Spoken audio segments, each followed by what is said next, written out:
This week began on a positive note. As a result of the PRLA reopening task force meeting last Friday, and with the template provided by our friends at the Texas Restaurant Association, the Pennsylvania Restaurant Promise was fleshed out over the weekend by PRLA team member Ben Fleccia with assistance from Melissa Bova, Steph Otterson, and a little input from yours truly. The task force and the PRLA board quickly went to work with edits, and we had the promise in Governor Wolf's hands on Monday evening.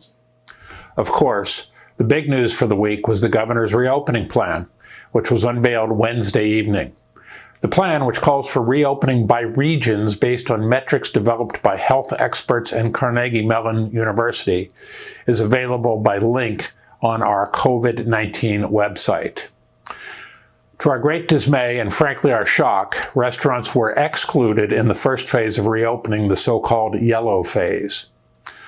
Also on Monday, we participated in a virtual press conference announcing SB 1114, a bill sponsored by State Senator Vincent Hughes with assistance from PRLA that would require insurers to pay out on business interruption policies. By my count, there were 10 senators on the conference call, along with PRLA members Judy Nee from Philadelphia, Duke Gastiger from State College, and Dana Frazinski from Pittsburgh.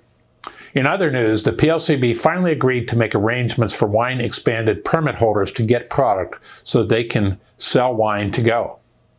Also, Melissa is working on alcohol-related amendments that would expand the sale of certain other alcoholic beverages with to-go orders. Keep your fingers crossed on that one. This was the week that the extra $600 per week for those on unemployment hit, and operators across the state, many of whom had received funding from the Paycheck Protection Program, reported that their employees who were on unemployment would not come back to work. The unemployment compensation process was covered on our weekly webinar, but this continues to present a big challenge for those who want to get employees back on the payroll. At the federal level, Congress added more funding to the SBA Paycheck Protection Program, PPP, and the Economic Industry Disaster Loan, EIDL. So those are back up and running after they ran out of money last week. PRLA continues to work with its partners in Washington at the National Restaurant Association and the American Hotel and Lodging Association on the so-called COVID-4 legislation, which would include necessary fixes to the PPP program and a restaurant relief fund, among other things. Today, Department of Community and Economic Development Secretary Dennis Davin hosted a virtual meeting organized by PRLA with restaurant, hotel, and travel leaders from across the state to provide an update on recovery plans and receive feedback on the current state of the industry from those on the ground. To end this week's update on a positive note, PRLA's Carryout PA website has over 1,000 restaurants listed now and has been receiving plugs from the governor's office, our destination marketing friends across the state, and many news outlets.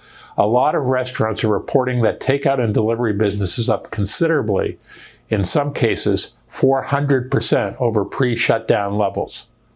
So, as the weekend approaches, hop on Carryout PA and order dinner from your favorite restaurant. And don't forget to pick up a gift card. Until next time, I'm John Longstreet with your weekly update in about 5 minutes.